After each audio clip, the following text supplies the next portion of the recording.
Christchurch shattered. Shock, disbelief and fear. A terrible toll on the southern New Zealand city.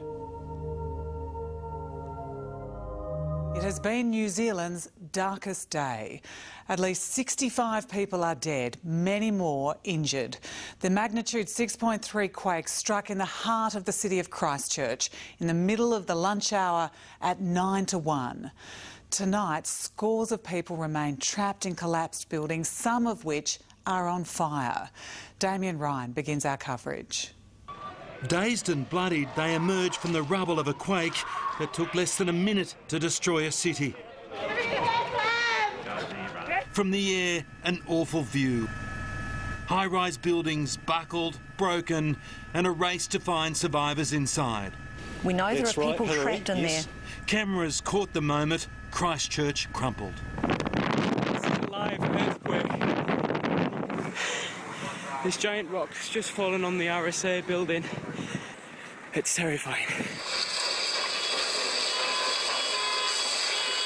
Everywhere there is dust, confusion and fear.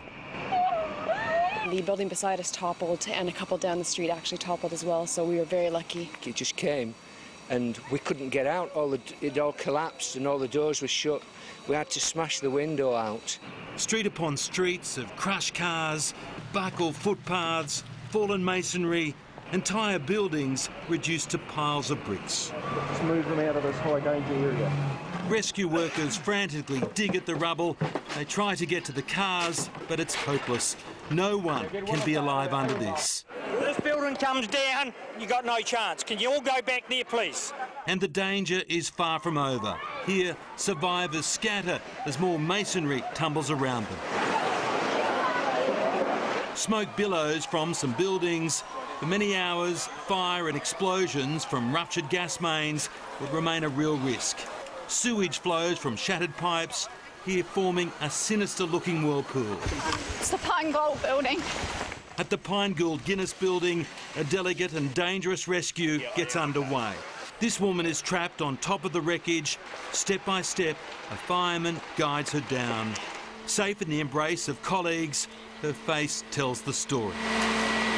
One by one they come, the injured by makeshift stretcher, to a field hospital set up on the grass, wrapped in blankets and pillows salvaged from a wrecked hotel. Office workers who've suddenly become victims of a disaster. The timing of the quake couldn't have been worse. Lunchtime and the city centre was packed. The injury toll so massive they ran out of ambulances and cars took over. And all the time, more are carried out of a building that could collapse any moment. They are distressed and frightened for those they've left behind. Was stuck under his desk, and but then he got out because he was trying to get over to me, and I don't know if he's got out. I think there's about 10 people still from my work in there. It was the same across the city. Rescue after rescue, halfway up an office block, and women brought down by firemen. This rescue was from the 17th floor of a building where the stairwell had collapsed. There was no time to wait for help. Workers used a skip to reach colleagues inside the wreckage. Aftershocks rumbled through the day. Emergency services urged people to get out of the city. But in the immediate confusion, parks became a safe haven. Mobile phone services jammed as thousands tried to ring their loved ones. It wasn't just the city centre. Homes in the suburbs copped damage too. Unlike the last quake, this has taken a heavy toll in human life, and it left New Zealand's Prime Minister visibly shocked. The look on people's faces, the people just sitting on the side of the road, their heads in their hands. This is a community that is absolutely in agony. As every hour passes, the number of deaths continue to rise. The search and rescue mission is only now getting into gear, and the country is dreading what it might ultimately find. Damien Ryan, 9 News. The town cathedral in Christchurch, which withstood last September's quake, has become the symbolic victim of this new disaster.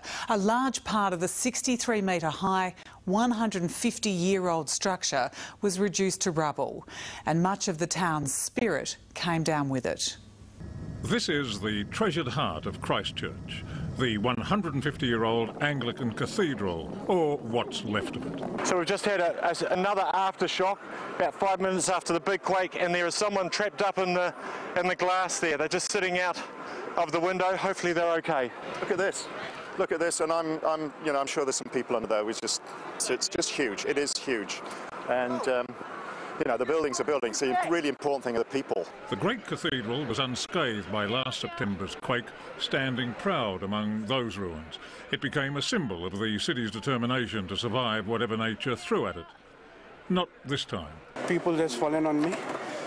Yeah, so.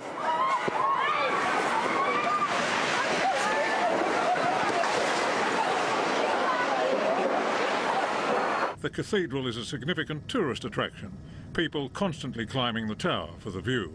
When I got here earlier on, the witness was out here. Basically, when the shocks happened, there was people up in the tower. That's full of rubble. They probably passed away. Inside the main body of the church, worshippers are often here during the day. This television crew found nothing but wreckage. Unbelievable. The whole site is completely caved in where the tower was. And after last year's earthquake, engineers certified the building as safe. Along with much of the cathedral itself, that confidence now lies in ruins. Peter Harvey, 9 News. Australia's offer of emergency help has been taken up as the New Zealand government comes to grip with the scale of the destruction. A task force of 73 emergency workers will arrive tonight. Our closest neighbour and Australians were caught in the disaster. About 8,000 are in the region. Some live there, some are holidaying. We've been here one night and I get a nice birthday present of an earthquake. One of them, Melbourne doctor Marnie Bastow, was in Christchurch for a medical conference. She went straight to work as the devastation became apparent. For the time being, we're just trying to accumulate any supplies that we can, and we've taken some from the stores around, and everyone's been very helpful giving medical supplies, everything that they've got so far. As news of the quake hit, Kiwi expats were desperate for news of their loved ones. Mum was right in the city. Have you heard, is she okay? They flocked to Sydney Airport, but flights in and out of Christchurch were cancelled. There's a lot of family and friends down there that we're not too sure about. I just thought, no, not again. We've had so many. We've had 4,500 shakes since September. I'm just trying to contact all my staff. It's like doing a head count, trying to work out if they're all okay. One of the city's favourite sons, Wallaby coach Robbie Deans, has been caught in the emergency. His mother evacuated. Today he choked back tears on air. It's going to be a tougher pill to swallow. I mean, this is just so tough because the community was waiting to rebuild their lives. And they thought that day was coming, but this is a real setback. Our Prime Minister was quick to offer help, dispatching a search and rescue team and whatever else they need. Anything we've got that they need, we will get to them. Julia Gillard was only across the Tasman last week, renewing our close relationship. And today our family are suffering a very devastating blow. Tonight, there's still no word on when flights in and out of Christchurch will resume. The airport is only open for medical evacuations. Jessica Rich, 9 News. And DFAT has set up an emergency hotline for those concerned for friends and family in the quake zone. The number to call is 1300 555 135.